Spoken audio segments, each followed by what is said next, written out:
Ethar, begin by telling us what have you seen on the TV screen on official state TV news? Well, it's actually very fun to watch in a sense. What we call in Egypt something that makes you laugh and cry, gives you high blood pressure and at the same time makes you laugh. The first day after January 25th, we had the protest. You had tens of thousands of people in the street, and there was absolutely nothing on state TV, nothing, not even one mention of it. And then once it turns out that the situation wasn't going to go away in one day, they eventually switched to 2 shots, and that's what we've been seeing for an entire week.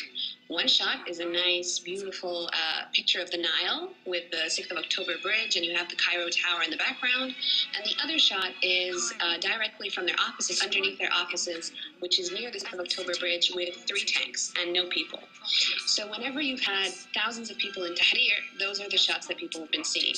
What they've been hearing is that there's absolutely nothing wrong. In what it's been almost 10 days now, there's never been one shot of an anti-Mubarak sign.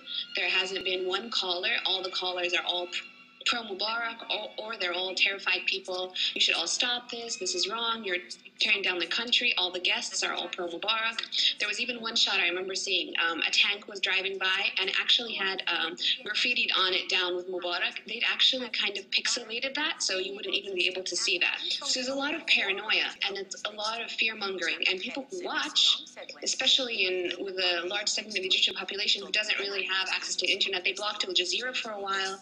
So for these people who watch, a lot of them are taking in a lot of patriotic songs, a lot of, we have to stand by our country. There's a flag in the corner of the screen, protect Egypt, anti-Baradei signs. And they just don't mention the information. For example, like yesterday when you had the horses and camels in downtown, they didn't even mention that. They said this was false, even though you had Al Jazeera and La Arabiya and CNN, everyone's broadcasting footage. They were denying it. And then suddenly they're like, oh, okay, there were a couple of camels. You have been on Nile TV a fair number of times over the years, of course. Have you ever been censored? Have they ever tried to control what you say?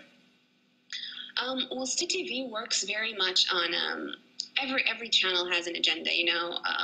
CNN, you guys are getting allegations that you're trying to get the ratings up. But Al Jazeera, for example, will be, won't say anything about the ruling family. So for state TV, it's very well known that there are topics that won't be discussed. So it's not so much as censoring, it's more of a self-censoring, and you already know what you can't mention and what you will mention. So it works kind of, you already know before you start working what's going to be mentioned and what's not going to be mentioned. So for example, I know when the events in Tunisia were happening and I was discussing it, when I was on the press that day when we were discussing the newspapers, that wasn't supposed to be mentioned at all. And I mentioned it because it's happening and it's really important. In Lebanon, when the situation was deteriorating, the government did what we were talking about Sudan. So you kind of know what's going to be said and what's not going to be said beforehand. One last question, Ethar. Given everything you have just told us about the censorship and how lacking in credibility Nile TV is, at least as you described it, does the general public believe Nile TV? The thing is, it's not just Nile TV. There's a kind of sense, towards even our press, even our newspapers. We actually have a saying in Egypt, when someone's lying or kind of omitting the truth, we tell them, this is kalam garai, this is newspaper speak. Because that's how the media was generally seen before we had independent media. A while back we had a picture, doctored photo of the president in front of Obama. Now that also made headlines everywhere. So it's kind of, a kind of resignation towards, this is what we're to be expected. But they love the country, they want stability for the country, so it's okay. So a lot of people, they'll watch it, they'll take it with a pinch of salt, they'll get their news from other media outlets, they'll poke fun at it. But at the same time, you also have to bear in mind that a large portion of the Egyptian public is illiterate, is uneducated. So for them, this might be, a kind of, they might take it at face value and do believe. And it does happen, this, especially the rumors and the kind of fear and paranoia that's instilled in people to turn against what's been happening on the ground. All right. So yeah, even one last thing, even when I was talking about the papers, I actually have a copy of the paper for you. You can see, these are the headlines today. This is Ahram, and the headline reads, millions turn out, millions come to support Mubarak.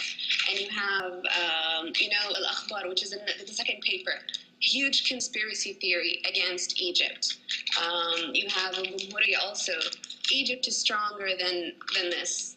And you only have the independent media actually covering. So you have Al-Masri Yom, which is our biggest paper, and they're the ones saying, that Tahrir Square turned into a bloodbath yesterday.